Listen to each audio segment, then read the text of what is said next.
Good morning student, मैं Guddu sir आप सभी का इस वीडियो में स्वागत करता हूं। बच्चों, आज मैं 11th क्लास का ये क्वेश्चन लेकर आया हूं जो कि एक्सरसाइज 2A का है। क्वेश्चन नंबर 20 क्या लिखा? If A and B are two non इम्पॉसिट set then prove that A cross B equal to B cross A implies that A equal to B। मतलब ये है कि यहाँ पर आपको प्रूव ये करना है कि अगर ये दोनों आपस में इक्वल हैं तो A इक्वल टू B भी आपस में क्या होगा? इक्वल होगा। ठीक है, इसीलिए यहाँ पर हिंदी में भी लिख दिया हूँ। क्या लिख दिया हूँ? यदि A और B दो अरिक्त समुच्चय हैं। अरिक्त का मतलब है जिसमें कुछ न कुछ एलिमेंट जरूर पाए जाएंगे। ठीक है, और तो सिद्ध कीजिए कि A cross B equal to B cross A। अगर ये है तो आपका ये क्या दे देगा?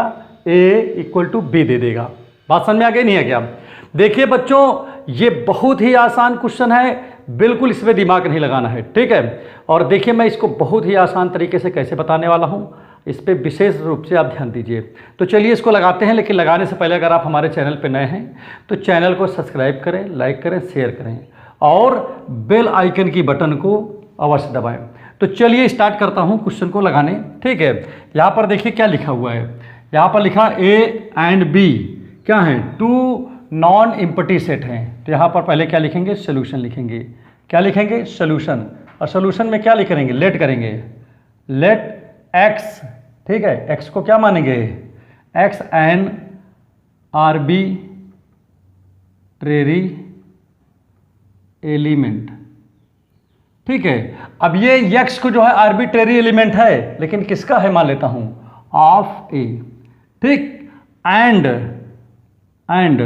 एक बात और बता दें, और एक काम और कर लेते हैं। x को तो मैंने A का आर्बिट्रेरी एलिमेंट मान लिया। ठीक है, और B को मान लेता हूं कि ये जो है रैंडम एलिमेंट है। किसका? B का है। किसका मान ले रहा हूं? B का। ठीक, अब यहां पर चलिए ठीक है, देख लिया। अच्छा एक बात मुझे बताइए, जैसे यहां पर x जो है मैंने माना A का एलिमेंट है और B का एलिमेंट है। सपोज करिए कि यहाँ पर हम लिख दे रहा हूँ, जैसे A में x एलिमेंट है, x एज आ एलिमेंट है, और चूंकि तभी तो कर रहा है x is arbitrary element of A। इसका मतलब ये हुआ। और भी कुछ हो सकता है, लेकिन मैं जब इस पर काम कर रहा हूँ तो केवल मैं इसी को लिखाऊंगा अभी। और यहाँ पर देखिए B जो है वो B से बिलोंग कर रहा है। इसका मतलब B का सेट B का ये स्मॉल जो B है वो क्या है? एज आ एलिमेंट है। तो यहाँ पर हम क्या लिख सकते हैं? इसको यहाँ पर हमने लिख दिया B में ये है। अगर एक बात बताइए, इसका क्रॉस प्रोडक्ट कार्टेशियन प्रोडक्ट कराया जाए तो देखिए क्या बनेगा? बताइए, x, B बनेगा ना, x, B बनेगा। ये तो बन रहा है इसका कार्टेशियन प्रोडक्ट। तो इसका मतलब क्या हुआ? इसका सीधा सा मतलब है कि जो x, B है वो किससे बिलोंग करेगा? बताइए, इससे बिलोंग करेगा, A क्रॉस B से।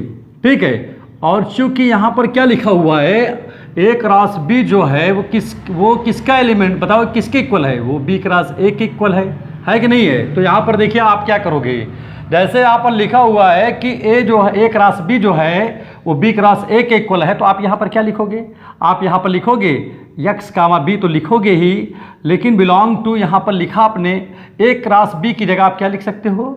B क्रॉस A लिख सकते हो, क्योंकि दोनों आपस में इक्वल हैं। तो यहाँ पर देखिएगा, ध्यान दीजिएगा, x यहाँ पर किसका एलिमेंट है? पहले आप बताइए मुझे। x यहाँ पर A का एलिमेंट है, और यहाँ पर x किसका एलिमेंट हो रहा है? B का है। ठीक, और ये B किसका एलिमेंट है? A का एलिमेंट है। तो यहाँ पर देखिए क्या है, यहाँ पर x जो है, इसलिए x जो है बिलोंग करेगा किससे? B से कर रहा है। कर रहा है नहीं कर रहा है? कर रहा है ना, x जो है B से बिलोंग कर रहा है। और हेयर एक चीज़ और देखने को मिला। क्या देखने को मिल रहा है भाई? यहाँ पर तो x जो है किससे बिलोंग कर रहा था? A से कर रहा है। एंड अब किससे कर रहा है बताइए? अब यहाँ पर देखिए, ध्यान दीजिएगा, अब यहाँ पर कर रहा है x जो है B से भी बिलोंग कर रहा है। x B से बिलोंग कर रहा है नहीं कर रहा है? ठीक है, तो इसका मतलब क्या है? पहले x जो है A का एलिमेंट था, अब x किसका एलिमेंट हो गया? B का हो गया। इसका मतलब A के एलिमेंट किस में पाए गए? B में पाए गए। पाए गए नहीं पाए गए? तो क्या लिख सकता हूँ? A सबसेट B लिख सकता हूँ नहीं लिख सकता? क्योंकि ये सबसेट का कंडीशन क्या होता है कि A के एलिमेंट अगर किस में पाए जाएं? B में पाए जाएं, तो A क्या कहलाएगा? B का सबसेट कहलाएगा। तो देखिए A के सभी एलिमेंट B में पाए गए, इसलिए क्या हो जाएगा? A सबसेट B हो गया। भाई आप खुद भी देख लीजिए, x पहले A में था, अब x यहाँ पर जब आप इतना करते चले तो x B में निकल आया। तो इसका मतलब क्या है कि A के एलिमेंट किस में पाए गए? B में। तो इसको क्या कहा जाएगा? ए सबसेट बी कहा जाएगा। अब यहाँ पर चलिए एक काम तो आपका कंप्लीट हो गया, ठीक है। सेकेंड वर्क देखिए क्या है, देखिए एक काम आपका ये कंप्लीट है, इसमें कोई दिक्कत आपको नहीं हो रहा है, ठीक है। अब सेकेंड वर्क में हम क्या करेंगे, फिर से जो है कंसीडर करेंगे, दोबारा से कंसीडर कर लेंगे। और क्या कंसीडर करेंगे, अब की बार क्या मान लेता हूँ, y को मान लूँगा, ठीक है। मान लेता हूँ कि y जो है किसका, b का एक आर्बिट्रेरी एलिमेंट है, ठीक है। यहाँ पर लिखेंगे लेट y, क्या मानेंगे, y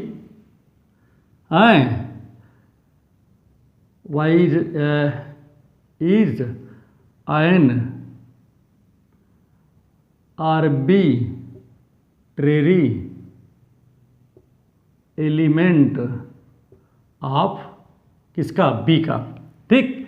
अब की बार क्या मान लिया हमने, जो है y जो है इज एन, यहाँ भी इज लगा दीजिए, ठीक है।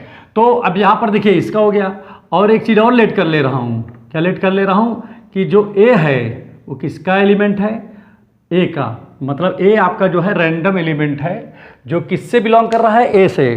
तो यहाँ तक बात आपकी अच्छे से समझ में आ गई होगी, इसमें समझाने की कोई ज़रूरत नहीं है, यहाँ पर एकदम क्लियर हो गया मैटर, ठीक है। अब यहाँ पर देखिए करोगे क्या आप, यहाँ पर आपको करना कुछ भी नहीं ज़्यादा, बस केवल आपको सिस्टम जो यहाँ पर किया था वही सिस्टम आपको यहाँ भी कर देना है, ठीक। तो अब यहाँ पर एक बात मुझे बताइए ज़रा, यहाँ पर क्या बताओगे, क्योंकि यहाँ पर एक चीज़ ये दिख रहा है मुझे, देखिए ध्यान दीजिएगा कि भाई देखिए वाई, देखिए बी, सेट बी ये है, बी में कौन सा एलिमेंट, वाई है, तो बी में सेट कौन सा एलिमेंट है, वाई है। और यहाँ पर ए में कौन है बताइए, ए में कौन सा एलिमेंट है, ए है। तो अगर इसका कार्टेशियन प्रोडक्ट कराया जाए तो क्या आएगा बताइए, ए कामा वाई, ये चीज़ हम पढ़ा चुका हूँ पिछली क्लास में। तो इसका मतलब ये अगर कहीं लिखा हो ए कामा वाई, तो ये वो जो है इस कार्टेशियन प्रोडक्ट के से क्या करेगा, बिलोंग करेगा। तो चलिए लिख देता हूँ यहाँ पर, इसलिए ए कामा वाई बिलोंग टू, क्या कर दिया बताओ, ए क्रॉस बी कर दिया ना, लिखा है ना यहाँ पर। चलिए ठीक है, समझ में आगे नहीं है क्या। अब ये बताइए ए क्रॉस बी किसके इक्वल है, बी क्रॉस ए के इक्वल है। तो यहाँ पर मैं क्या लिख सकता हूँ, ये लिख सकता हूँ belong to B cross A, लिख दिया। अब यहाँ पर देखिए हमारी बात समझिए, यहाँ पर y पहले किससे बिलोंग कर रहा था, b से, अब वही y किससे बिलोंग करने लगा, a से करने लगा। तो यहाँ पर देखिए क्या है, यहाँ पर देखिए y क्या कर रहा है, y बिलोंग कर रहा है a से कर रहा है। तो अब यहाँ पर देखिए आपको क्या देखने को मिल रहा है कि पहले तो y किससे बिलोंग करता था बताइए, b से करता था, और फिर y क्या कर रहा है, y बिलोंग कर रहा है किससे, a से, ठीक। तो इसका मतलब क्या हुआ, सीधा सा मतलब है कि y जो है b में है और y a में है बाद में। तो इसका मतलब पहले y किस में था, b में था, b का एलिमेंट y था, अब y ही जो है किसका एलिमेंट हो गया, a का b हो गया। तो इसका मतलब सीधा सा हुआ कि y के एलिमेंट किस में आ गए, a में आ गए। तो इसको क्या लिख सकता हूँ बताइए, सॉरी यहाँ पर b के एलिमेंट किस में आ गए, a में आ गए। तो इसका मतलब क्या है, b सबसेट ए आप इसको लिख सकते हो, क्योंकि पहले y b का सेट b का एलिमेंट था, अब यही y सेट a का एलिमेंट हो गया। तो b के एलिमेंट किस में पाए जा रहे हैं बताओ, a में पाए जा रहे हैं। तो इसका मतलब ये हो जाएगा कि b सबसेट a हो जाएगा। इसको बना लीजिए क्वेश्चन नंबर 1, और ये क्वेश्चन नंबर आपका 2 हो गया। अब यहाँ पर लिखेंगे फ्रॉम 1 and 2, ठीक है। 1 and 2 में देखिए क्या हो जाएगा, आप यहाँ पर 1 and 2 में a के सारे एलिमेंट b में है, और यहाँ पर क्या कहा जा रहा है कि b के सारे एलिमेंट a में है। तो इसका तात्पर्य क्या हुआ, इसका तात्पर्य हो गया कि a और b दोनों आपस में क्या है, इक्वल है। सीधा सही मतलब हुआ इसका। तो आप इसको जो है लिख लीजिए, पहले फटाफट लिख लो, ठीक है। आपने लिख लिया होगा, तो चलिए इसको एक और तरीका से आपको बताता हूँ, ठीक। ये तो आपका एक तरीका हो गया, ठीक है। एक थी और शॉर्टकट तरीका आपको बता देता हूँ। देखिए ध्यान दीजिए, जैसे यहाँ पर क्या लिखा है, जैसे a क्रॉस b और b क्रॉस a आपस में इक्वल है, तो आपको ये प्रूव करना है a बराबर b। तो चलो उल्टा की लगाते हैं, लेट कर लेते हैं, लेट कर लिया कि a और b आपस में बराबर है। अगर ये दोनों बराबर हैं, तो अगर हम ये प्रूव कर दें कि ये दोनों भी आपस में बराबर हैं, तब भी ये अपने आप ही प्रूव हो जाएगा कि हाँ a और b आपस में बराबर हैं, इक्वल है। समझ में आ रहा है नहीं आ रहा है। देखिए जैसे मैं इसको ले लिया, जैसे कहा गया कि गिवन में है कि ये दोनों क्या हैं, कि अगर ये दोनों आपस में इक्वल हो, a क्रॉस b इक्वल हो b क्रॉस a के, तो प्रूव कीजिए कि a और b आपस में इक्वल होगा। मतलब इसकी मदद से हमको इसको प्रूव करना था, ठीक है। लेकिन अगर हम इसको ही पहले मान लेते हैं, अगर इसकी मदद से इसको प्रूव कर ले जाए कि ये दोनों आपस में इक्वल हैं, तो ये मान लिया जाएगा कि a और b आपस में इक्वल होंगे कि नहीं। तो चलिए आप देखते हैं क्या है। तो यहाँ पर देखिए ये लेट किया, इसीलिए नाउ अब आगे देखिए, ध्यान दीजिएगा, ए क्रॉस बी लिखा गया, तो बताओ ए क्रॉस बी को हम क्या लिख सकते हैं? यहाँ पर बताओ बी किसके इक्वल है? ए के इक्वल है। तो यहाँ पर जो लिखा है ए क्रॉस बी लिखा, बी की जगह हम क्या लिख सकते हैं? ए लिख सकते हैं। क्यों? क्योंकि ए और बी आपस में इक्वल है। तो हो गया क्वेश्चन नंबर फर्स्ट। ठीक, सेकेंड देखिए यहाँ पर समझिए कौन सा है, एंड दूसरा क्या है? बी क्रॉस ए लिखा है। ठीक, अब फिर से यहाँ पर देखिए बी जो है किसके इक्वल है? ए के इक्वल है। तो यहाँ भी चाहे तो हम ये रख सकता हूँ, तो ए क्रॉस एक हो गया, ये हो गया 2 नंबर। ठीक है, अब यहाँ क्या लिखा मैं? From 1 and 2। ठीक है, अब यहाँ पर राइट हैंड साइड दोनों के क्या हो गए? इक्वल हो गए। तो इसका मतलब क्या होगा? लेफ्ट हैंड साइड आपस में क्या हो जाएगा? इक्वल ही हो जाएगा।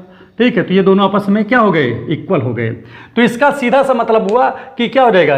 Hence A equal to B prove हो गया। ठीक है, तो ये बातें आपके अच्छे से समझ में आ गया होगा, उम्मीद करता हूं। ठीक है, तो अगर ये वीडियो आपको अच्छे से समझ में आ गया तो प्लीज़ चैनल को सब्सक्राइब करें, लाइक करें, शेयर करें और बेल आइकन की बटन को अवश्य दबाएं ताकि हमारे द्वारा जितने भी वीडियो बनाए जा रहे हैं उसके लिंक सबसे पहले आप तक पहुंचे। Thank you.